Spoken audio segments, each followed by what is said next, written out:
Boa noite, meus queridos inscritos. Passando aqui no começo do vídeo para dar um recado importante a vocês. Bom, como vocês já puderam ouvir, aqui está tendo uma seresta, alguma coisa aqui perto de casa. Por isso está inviável eu gravar um áudio para relato. Por isso hoje, infelizmente, está saindo essa coletânea de relatos. Bom, eu tenho relatos para narrar, mas infelizmente hoje não dá, pessoal. E era isso. Agora, sem mais delongas, bora pro vídeo.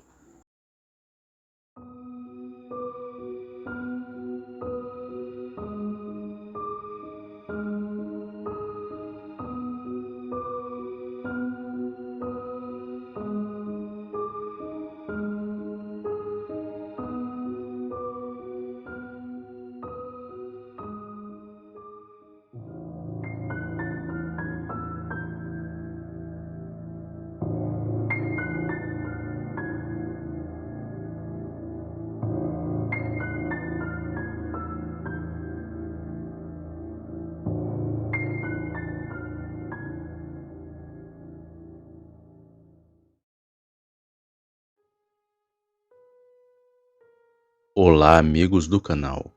Sou Luiz, aqui do Paraná. O relato que venho contar hoje foi a minha sogra que me contou, a dona Judite. E agora, para entenderem melhor, vou contar como se fosse dona Judite contando para vocês. Há muito tempo atrás, no interior de Minas, havia um casal que morava num sítio pertinho da cidade. Ele só tinha um filho, por nome de Joaquim.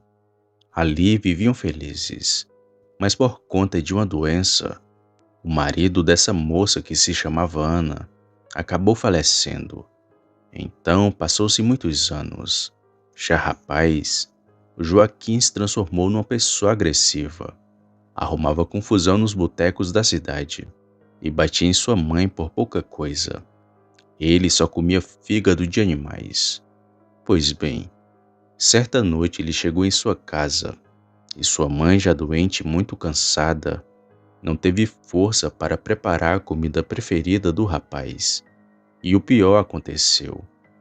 Ele bateu tanto na pobre senhora que piorou seu estado de saúde. Ela só teve forças para se deitar na cama. Meio arrependido daquilo que fez, Joaquim ficou perto dela. Não conseguiu dizer nenhuma palavra. Mas a sua mãe, nos seus últimos fôlegos de vida, conseguiu dizer algumas palavras para o rapaz. Ela disse: "Até a sua morte você vai vagar por esse mundo que nem um animal, até que se arrependa de todo o mal que me causou." Então ela fechou os olhos e faleceu. Depois de ser sepultada, Joaquim se isolou na sua casa no sítio. Por muitos e muitos anos, ninguém mais viu o rapaz. Porém, algo sinistro estava acontecendo na região. Animais estavam sendo abatidos, mas a carne não era consumida. A única coisa que sumia do bicho era o fígado. Mas não parou por aí. Certa noite, o único vigia do cemitério que existia na cidade achou um túmulo aberto, e o cadáver de uma moça que tinha sido sepultada há poucas horas estava em cima do túmulo, com as costelas totalmente abertas, e lhe faltava o fígado.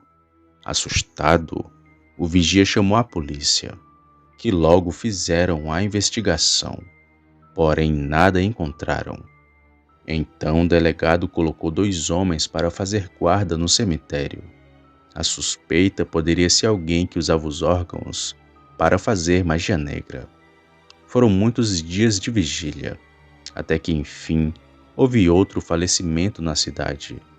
Bom, já era por volta das 11 horas da noite, quando o vigia escutou um barulho estranho. Parecia que algo cavucava a terra.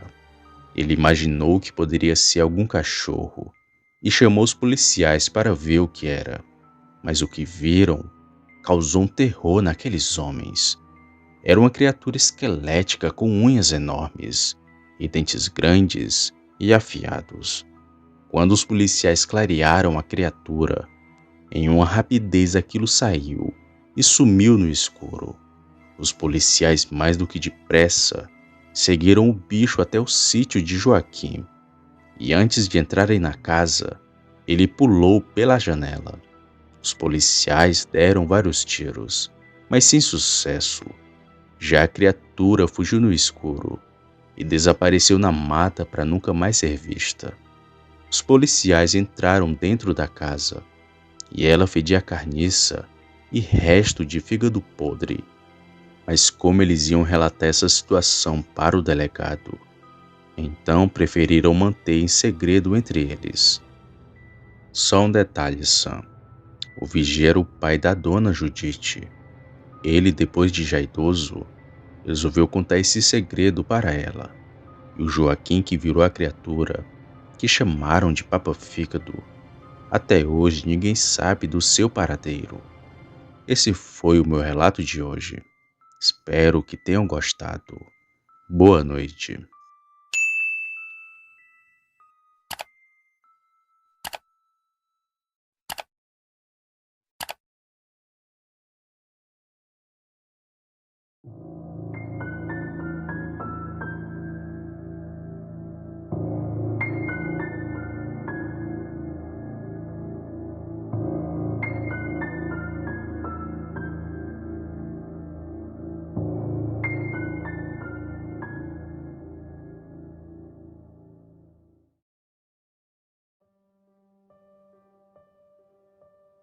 Olá a todos.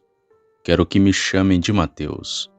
Não vou revelar meu nome porque moro perto do local onde tudo aconteceu. Apesar de não ter visto tal fato, fiquei com medo depois de ouvir aquela história do meu amigo, pois estava junto com ele naquela noite, em que um lobisomem assombrou o TG.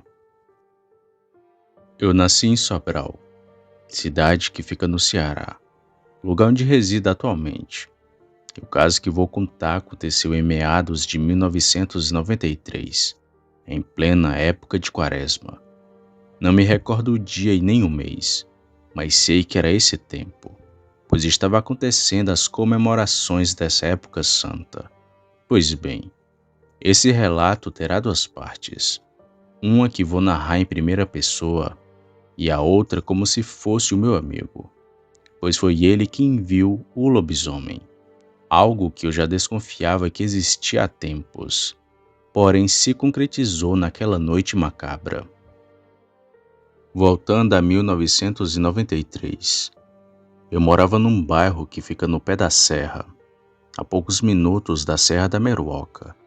De lá para vir para o TG era muito longe, sem contar que nem eu e nem o meu pai tínhamos moto ou carro para se deslocar tantos quilômetros. Por isso sempre fui de bicicleta ao TG. Claro que não ia desprevenido. Sempre carregava comigo um velho canivete do meu pai, para defesa pessoal mesmo. E as primeiras semanas nessa minha nova labuta foram as mais assustadoras, pois como não conhecia ninguém e também não sabia direito o caminho mais curto para ir ao TG, acabava me perdendo algumas vezes e indo por lugares bem assustadores. Ruas desertas e sem nenhum vivente, porque para quem não sabe, quem serve o TG vai bem cedo cumprir a rotina. No meu caso, sempre saía às 4 horas da manhã. Ainda é muito escuro, pois só vai amanhecer lá para as 5 ou 5:30 da manhã. Pois bem, nunca vi nada de estranho nessas primeiras semanas, e até estava acostumando com a nova rotina. Fui fazendo amigos e descobrindo onde eles moravam, até que marcamos de nos encontrar no mercado de Sobral e de lá irmos até o TG. Nós íamos juntos e sempre bem rápido. Alguns levavam armas consigo, o que deixava a gente até um pouco mais calmo. Um desses amigos que fiz na trajetória foi o Gerson, que não é o seu nome real para proteger a sua imagem. O Gerson morava num bairro mais próximo do TG e era do mesmo pelotão que o meu. Ele era o tipo de pessoa que teve que amadurecer muito cedo. Naquela época, apesar da idade, ele tinha uma filha e já era casado. Trabalhava fazendo tijolos e também na construção civil. Hoje em dia nem sei por onde ele anda. E dentre nós o Gerson era o mais cabeça, o mais maduro para simplificar. Ele era bem sério e não costumava brincar, muito menos com coisas sobrenaturais, pois era o tipo de pessoa que só acreditava vendo, mesmo os outros dizendo que viam várias coisas lá pelo TG. Bom, no dia do ocorrido tinha chovido bastante. Estava com neblina na cidade e iríamos ficar de guarda das 7 da noite até as 7 da manhã. Como a gente estava acostumado, seria mais uma noite. Ao final da tarde arrumei minha roupa, vesti a gandola, a calça e o coturno e então segui para o TG. Lá já se encontravam os outros que ficariam comigo de guarda, incluindo o Gerson, meu amigo. Ali bem cedo começamos uma resenha e ficamos conversando e bebendo um pouco. O Gerson, como disse, era muito cabeça e foi para a guarita logo cedo. Era assim umas 8 horas da noite quando ele foi para lá, mas só quando deu meia-noite que fui fazer companhia para ele. O Gerson estava estático e olhando para o cercado que tem logo atrás do TG. Ficamos ali conversando e notei que por nenhum momento ele tirou os olhos do cercado. Até brinquei perguntando se ele tinha visto uma assombração. E o Gerson riu, mas percebi o seu nervosismo. Ali ficamos até 00:30. Eu sentado do lado de fora da guarita e ele de pé, olhando para o cercado. Logo depois fomos para a recepção do TG, que era onde a gente passava a noite, pois como já era tarde, não teria perigo de alguém aparecer, até porque naquele tempo não era como hoje, onde a violência está em todo lugar. A cidade era calma, às vezes a gente até dormia a noite inteira, mas naquela noite o Gerson decidiu ficar acordado e ficou sozinho na recepção, sentado e ainda olhando na direção do cercado. Dali eu não sei o que aconteceu, pois capotei na cama e dormi que nem uma pedra. Pela manhã já tinham passado a guarda. O Gerson, meu amigo, já tinha ido para sua casa. Fiquei pensativo pela noite anterior e tentando entender o porquê dele estar tão estranho. O Gerson era calado, mas naquela noite ele estava mais calado ainda e também com muito medo. Fiquei curioso com o caso do meu amigo. Eu até perguntava, mas nunca recebi uma resposta. Até que depois de meses, ele me revelou o que aconteceu naquela noite. Eu até preferia não ficar sabendo sobre isso, já que depois fiquei com medo de vir proteger. Bom, já estava no mês de agosto. Teve uma confraternização do Dia do Soldado. Futebol, bebida, o pessoal estava se divertindo no TG. E lá estava eu perguntando para o meu amigo sobre aquela noite, até que ele me contou sobre o caso. Tu acredita em lobisomem, Matheus? Disse o Gerson olhando bem sério para mim.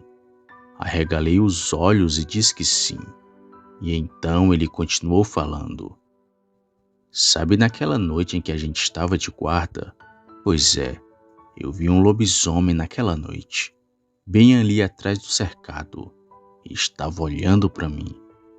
Era cedo quando cheguei para ficar na guarda. Do trabalho vim logo para cá. Ainda era dia, quando vi um homem indo para dentro daquele mato. Ele passou por fora do TG e seguiu para aquela região de mata. Eu não estranhei porque o homem poderia ter ido caçar ou fazer alguma outra coisa por ali. Só que anoiteceu e ele não tinha voltado. Foi quando fui para a guarita que dá para ver melhor a região, mas nada daquele homem voltar. Quando foi assim por volta de umas 11 horas, percebi uma coisa se mexendo no mato. Mirei o olho naquilo para ver melhor, só que rapidamente sumiu para dentro da mata. Me arrepiei todo quando vi aquilo e comecei a ficar com medo, pois seja lá o que fosse, estava me observando. Sabe-se lá desde quando. Foi quando tu veio e ficamos conversando, e não vi mais aquela coisa. Quando entramos, eu ainda fiquei acordado, só olhando ali para a direção do cercado. E quando foi assim por volta de 2 horas da manhã, o bicho novamente apareceu. Parecia um cachorro grande, Mateus, mas a cabeça lembrava de um bode. Boca larga, sabe? Seu tamanho não deu para ver, mas ele estava botando a cabeça na terceira fiada do arame da cerca. Ele era bem alto. Com certeza devia ter mais de 2 metros. O bicho entrou na mata e não saiu mais.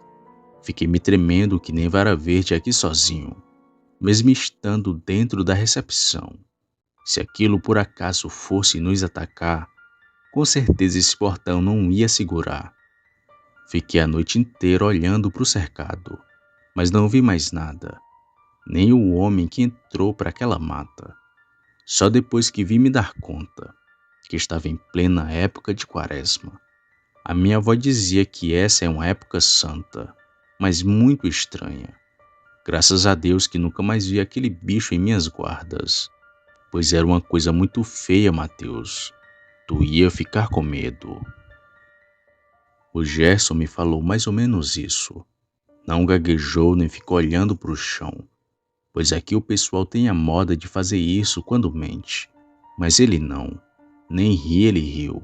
Falou tudo com muita seriedade. E acreditei nas suas palavras. E o pior veio logo depois. Toda vez que saía de casa lembrava do que meu amigo tinha me falado. Até vulto eu via, mas era coisa da minha mente criada pelo medo. Porém, foi muito assustador sair de casa sozinho de madrugada, sabendo que um bicho desses anda por aí. Naquele tempo, aquela área do TG era isolada e com poucas casas. Hoje está urbanizado, com vários postes de luz, e creio que aquele bicho não apareça mais por lá. E nem quero que apareça, pois, como disse, moro perto do local onde tudo aconteceu. Boa noite.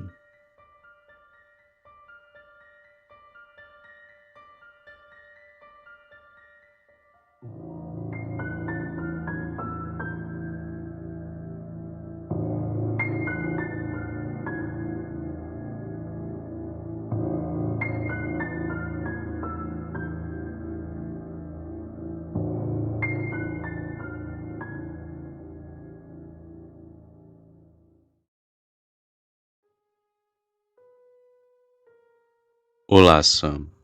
O relato que trouxe hoje foi contado pelo meu tio, que afirma ter visto um lobisomem.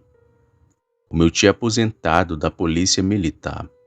Por esses motivos não posso falar o seu nome, mas vamos chamá-lo pelo nome fictício de Lima.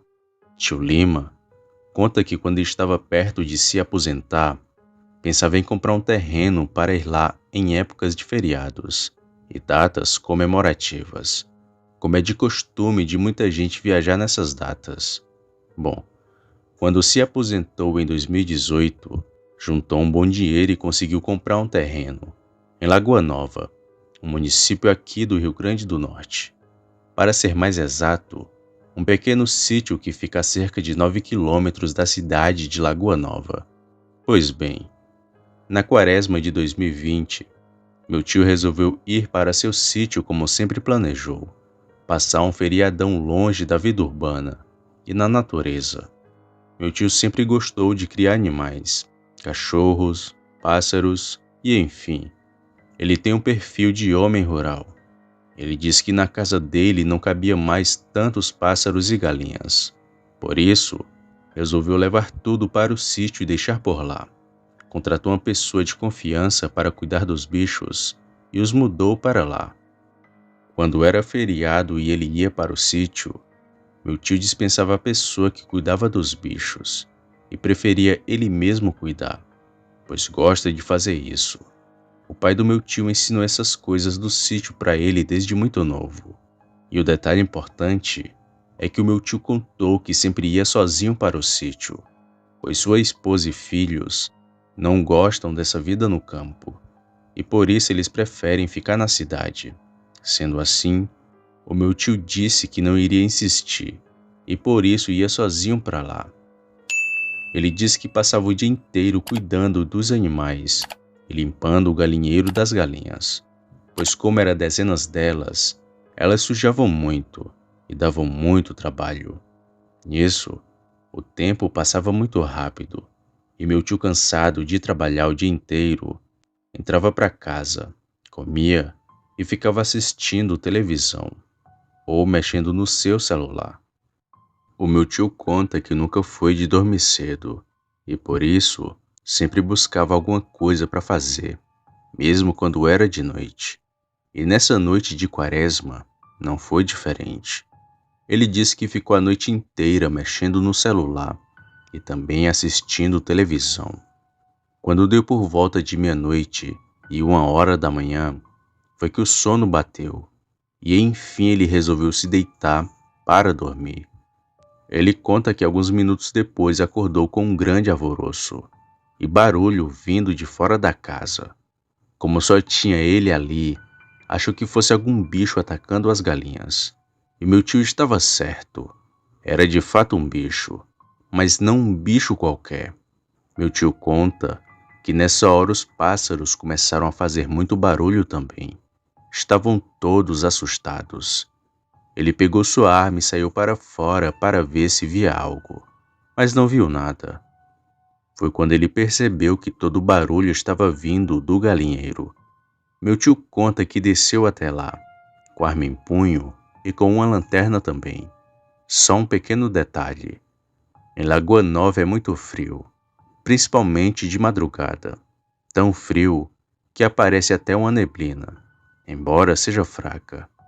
Pois bem, quando meu tio chegou no galinheiro, deu de cara com um enorme bicho quadrúpede que estava comendo as fezes das galinhas. O bicho estava de costas, mas assim que meu tio apontou a luz da lanterna naquilo, o bicho se virou para ele, mas ele virou de uma maneira muito estranha. O bicho olhou para ele como se fosse gente, e meu tio conta que sua cara era como de um cachorro, aqueles cachorros da raça Doberman. A cabeça era igual, só que muito grande e toda amassada. Era coberto de grandes pelos negros nas costas, mas era uma pelagem falha, e que em alguns lugares do corpo não tinha pelos. E lembrava muito o animal com doença de pele. Seus olhos eram vermelhos e tinha dentes para fora da boca. Era um bicho muito feio. Nesse momento, meu tio, com muito medo, não conseguiu atirar no bicho, que na mesma hora pulou para fora do galinheiro e saiu mata dentro, sumindo na escuridão da noite fria. Ele disse que nesse dia não acreditou no que tinha acabado de ver, pois não acreditava nessas coisas, pois nunca tinha visto nada do tipo. Bom, a cerca de 2 quilômetros do sítio do meu tio, tem uma pequena casinha de madeira no meio da estrada, que não tem ligação com o sítio do meu tio, mas que fica bem próximo. Nesse dia, meu tio resolveu ir à cidade para comprar algumas tábuas e outras coisas para fortificar o galinheiro e ter mais segurança para as aves. Foi quando passou por uma casinha que ele viu um homem sentado lá, com as roupas rasgadas e que parecia com um andarilho de estrada. Meu tio disse que nunca mais viu esse homem e que suspeitou na mesma hora de que ele era o suposto lobisomem que havia atacado seu galinheiro. Hoje em dia, meu tio não tem mais esse sítio.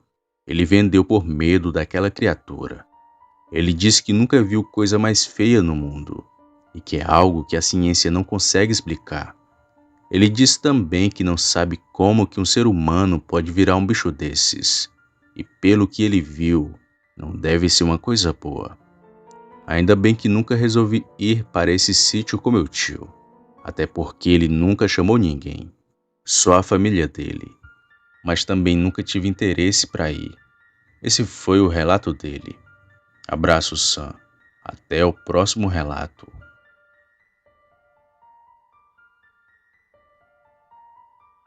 Então, meus queridos inscritos, como prometido, cá estou eu para distribuir a próxima remessa de salves para os inscritos.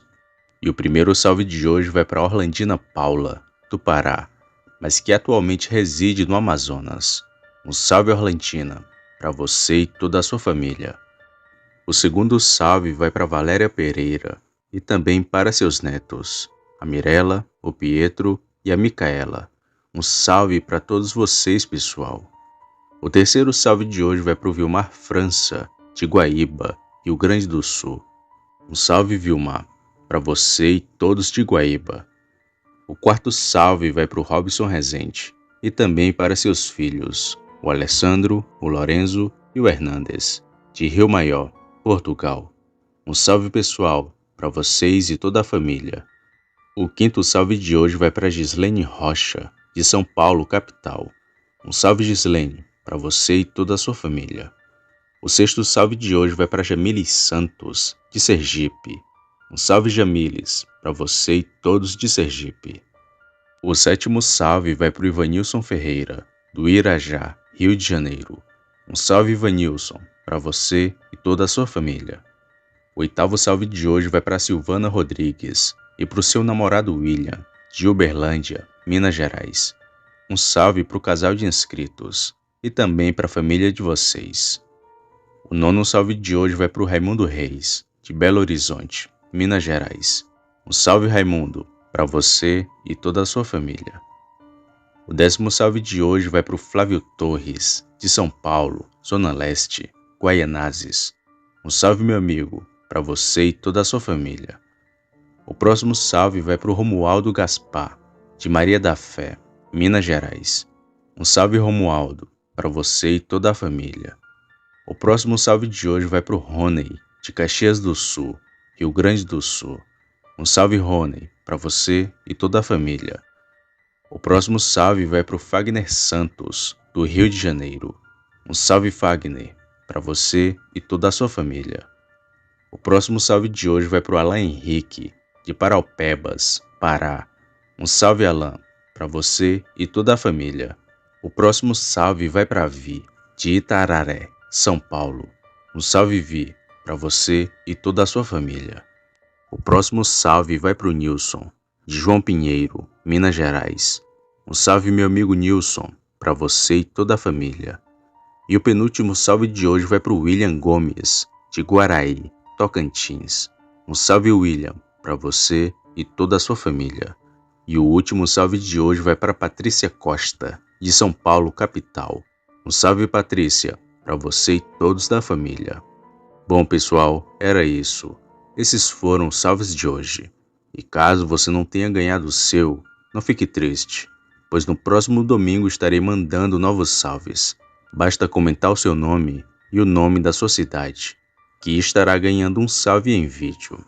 Então era isso, pessoal. Muito obrigado. Vou ficando por aqui. Até a próxima. Opa, e aí? Se você chegou até aqui, significa que gostou do vídeo, ou que me aturou por longos minutos. Mas se tiver gostado, lhe convido a se inscrever no canal. Basta apertar no botão vermelho abaixo, esse que aparece na tela. Ative também o sino das notificações. Fazendo isso, você sempre será avisado quando sair vídeo novo, já que postamos diariamente. Deixe o like para fortalecer o canal e compartilhe o vídeo para que outras pessoas vejam e assistam. Fazendo isso, vocês não só estarão ajudando o canal, mas também a mim. E se fez isso, muito obrigado. Me despeço de todos e vou ficando por aqui. Fiquem com Deus e até a próxima.